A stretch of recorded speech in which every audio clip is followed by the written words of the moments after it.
रात के 11 बजे थे। मोहन सुनसान रास्ते से जा रहा था।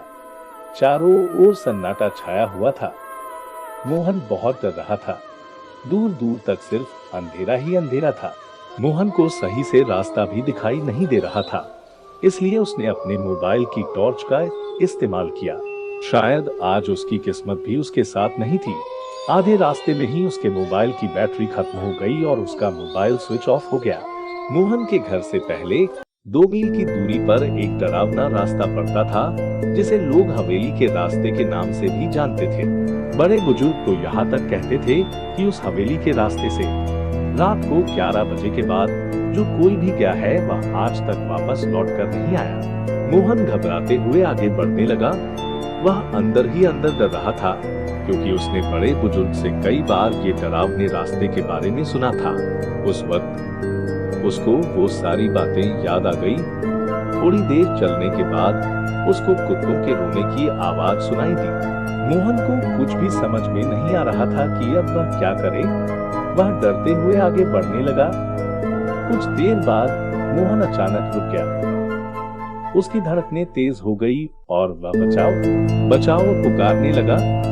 1-2 बार बचाओ बचाओ बोलने के बाद उसकी आवाज भी रुक गई। उसके बाद क्या हुआ होगा उसके साथ, यह किसी को नहीं पता। मोहन पता नहीं अचानक कहाँ गायब हो गया। इतनी रात अपने बेटे को घर न आए देखकर मोहन की मम्मी ने मोहन को कॉल किया, लेकिन उसका मोबाइल स्विच ऑफ आया। उनकी मम्मी की चिंता और बढ़ने लगी। उसकी मम्मी ने उसके सभी दोस्तों को कॉल किया, लेकिन किसी भी दोस्त से उसका पता नहीं चला। अंत में उन्होंने उसके एक आखिरी दोस्त को कॉल किया, जो पास के गांव में रहता था।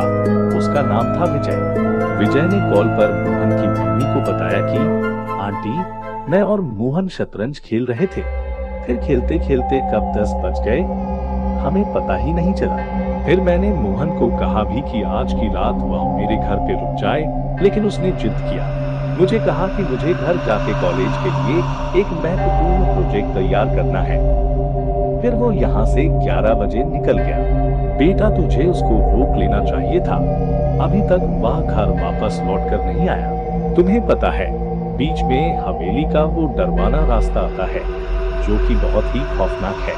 यहाँ तक कि कुछ बुजुर्ग ये भी कहते हैं कि उस रास्ते से जो 11 बजे के बाद गया वह आज तक वापस नहीं लौटा। पता नहीं रात को 11 बजे के बाद उस रास्ते के आसपास क्या होता होगा। मोहन की मम्मी ने कहा। फिर मोहन की मम्मी ने कॉल रख दिया और बहुत रोने लगी। अगली सुबह यह खबर सारे गांव में फैल गई। सारा रतनपुर गांव यह घटना से भयभीत हो उठा। गांव के ज्यादातर लोगों की जमीन हवेली के रास्ते पर स्थित थी। कुछ लोगों का तो ये कहना था कि रात के 9 बजते ही उस रास्ते से डरावनी आवाजें आना शुरू हो जाता। रतनपुर गांव के लोग ज्यादा से ज्यादा शाम के 7 बजे तक खेत में काम करते, उसके बाद वहां से घर आ जाते। कुछ लोग तो जल्दी जल्दी काम खत्म करके 6 बजे ही घर की तरफ लौटते। एक बार एक युवक आधी रात को दूसरे गांव से यहाँ रतनपुर आ रहा था। उस युवक का नाम था सुखदेव। सुखदेव को हवेली के डरावने रास्ते के बारे में ज्यादा कुछ नहीं पता था और वह भूत प्रेत इन सब चीजों में विश्वास नहीं रखता था। रतनपुर में उसका एक दोस्त रहता था, जिसके साथ उसने अपना बचपन बिताया था। फिर उच्च अभ्यास के लिए वह दूसरे राज्य में चला गया। इतने लंबे अरसे के बाद वह आज अपने दोस्त से मिलने रतनपुर आना चाहता था। ट्रेन देर से मिलने की वजह से उसको देरी हो गई थी। अपने दोस्त से लंबे अरसे के बाद मिलने के उत्साह में वह गाना गाते हुए आगे बढ़ने लगा। कुछ वक्त चलने के बाद वह हवेली के डरावने रास्ते के करीब जा पहुंचा। उसने हवेली से डरावनी आवाजें सुनी। वह थोड़ा सा घबरा गया और अब वह तेजी से आगे बढ़ने लगा। थोड़ी देर के बाद उसको उस रास्ते के आसपास से भी डरावनी आवाजें सुनाई दी। कुछ देर चलने के बाद वह अचानक रुक गया। उसके चेहरे पर पसीने छूट गए और उसने जोर से कहा, मर गया आज तो मैं। ऐसा कहते हुए थर-थर कांपने लगा।